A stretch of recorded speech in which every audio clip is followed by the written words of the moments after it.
नमस्कार, मैं हूं आपके साथ हिस्टोरी आया ऑन भारत। बिहार झारखंड में आप सभी का स्वागत है और खबरों की शुरुआत करते हैं बिहार में चल रहे पोस्टर वॉर की खबर से।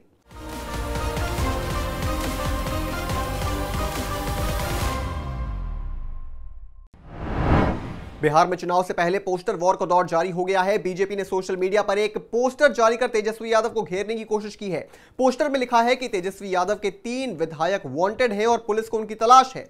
पोस्टर में स्पष्ट किया गया है कि अगर इस बार आरजेडी के हाथ सत्ता आई तो बिहार का हाल क्या होगा, इसका अंदाजा लगाना मुश्किल है।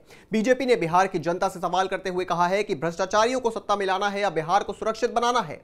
फरार विधायकों में दानापुर के विधायक रीतलाल यादव, बक्सर के ब्रह्मपुर विधायक शंभूनाथ यादव और कल्याणपुर के विधायक मनोज यादव शामिल हैं। बता दें, बीते हफ्ते ही पटना में पुलिस और एसटीएफ ने संयुक्त कार्रवाई करते हुए आरजेडी विधायक रीतलाल यादव के आवास समेत 11 ठिकानों पर ताबड़तोड़ छापेमारी की थी।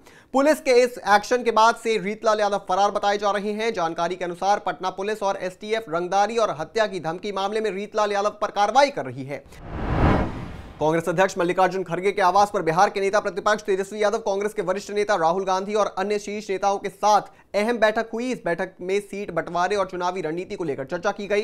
बैठक को लेकर आरजेडी नेता तेजस्वी यादव ने कहा, हमने बैठक की और सकारात्मक चर्चा हुई। हम 17 अप्रैल को पटना में एक बार फिर मिलेंगे। हम पूरी तरह तैयार हैं और हम बिहार को आगे ले जाना चाहते हैं। राज्य में एनडीए सरकार के 20 साल के बाद भी बिहार सबसे गरीब राज्य है। हम चर्चा करेंगे और सर्वसम्मति से सीएम का चेहरा तय करेंगे। नीतीश जी तो हाईजैक हो चुके हैं। एनडीए इस बार बिहार में सरकार नहीं बना रही है। 243 सीटों वाली बिहार विधानसभा के लिए राजद ने पहले ही स्पष्ट कर दिया है कि तेजस्वी यादव महागठबंधन की ओर से मुख्यमंत्री पद के दावेदार होंगे। हालांकि कांग्रेस अब तक इस मुद्दे पर खुलकर कुछ नहीं कह चुकी है और उसका रुख है कि सीएम का फैसला चुनाव के बाद लिया जाएगा। केंद्रीय कपड़ा मंत्री गिरिराज सिंह मंगलवार को एक दिवसीय दौरे पर भीलवाड़ा पहुंचे, जहां उनके आगमन पर टेक्सटाइल उद्योग से जुड़ी नामचीन कंपनियां, ट्रस्टों, जनप्रतिनिधियों और प्रशासनिक अधिकारियों ने जोरदार उनका स्वागत किया। इस दौरान उन्होंने हमीरगढ़ स्थित रिको ग्रोथ सेंटर में भीलवाड़ा टेक्सटाइल ट्रेड फेडरेशन के newly constructed multipurpose textile building का लोकार्पण किया। मंत्री गिरिराज सिंह ने बताया कि टेक्नोलॉजी और इनोवेशन के साथ भारत को टेक्सटाइल सेक्टर में अग्रणी बनने की योजना तैयार करनी है। मैंने अभी मंच से कहा कि पूर्ववर्ती सरकार, गहलोत की सरकार के दोगले रवैये के कारण भीलवाड़ा में पीएम मित्रा नहीं हो पाया। आज मुख्यमंत्री ने हमारे सांसद दामोदर जी से बातें हुई है।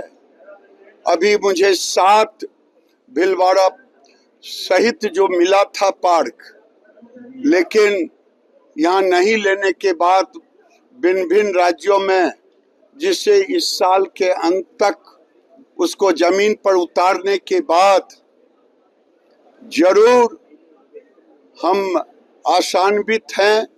भीलवाड़ा के ये टेक्सटाइल का हब है। अगर 30,000 करोड़ से 60,000 करोड़ 2030 तक दोगुना ले जाना है। भारतीय जनता पार्टी के नेता और केंद्रीय गृह राज्य मंत्री नित्यानंद राय ने आरोप लगाया कि राष्ट्रीय जनता दल और कांग्रेस ने हमेशा जातिवाद और भ्रष्टाचार को बढ़ावा देकर बिहार के विकास में बाधा डाली। कहा कि भ्रष्टाचारियों और अपराधियों को संरक्षण देने वाले लोग आज प्रधानमंत्री नरेंद्र मोदी के कार्यों से पूरी तरह घबराए हुए हैं। बिहार में सुशासन की सरकार है और इस सरकार की प्राथमिकता प्रदेश का तीव्र गति से विकास और यहां भाईचारा स्थापित करना है। विपक्ष में घबराहट ये देखिए, माननीय प्रधानमंत्री जी का नाम और माननीय प्रधानमंत्री जी का काम दोनों इतना बड़ा है कि उनके भगीरथ प्रयास से विकास की गंगा जो पूरे देश, पूरे बिहार में बह रही है, उस विकास से इस बिहार को दूर रखने वाले लोग जातिवाद, भ्रष्टाचार, जंगल राज, भ्रष्टाचारियों को संरक्षण, अपराधियों को संरक्षण देने वाले लोग का घबराना। भागलपुर हावड़ा वंदे भारत एक्सप्रेस पर सोमवार को भागलपुर और टिकानी स्टेशन के बीच स्थित हाट पुरैनी हॉल्ट के पास पथराव की घटना सामने आई है।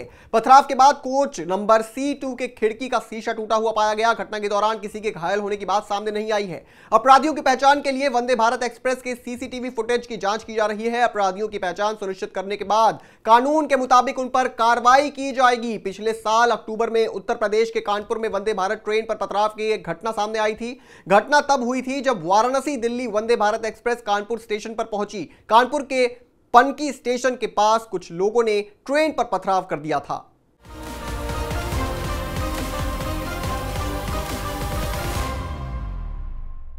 बिहार से जुड़ी तमाम बड़ी खबरों में आज के लिए सिर्फ इतना ही।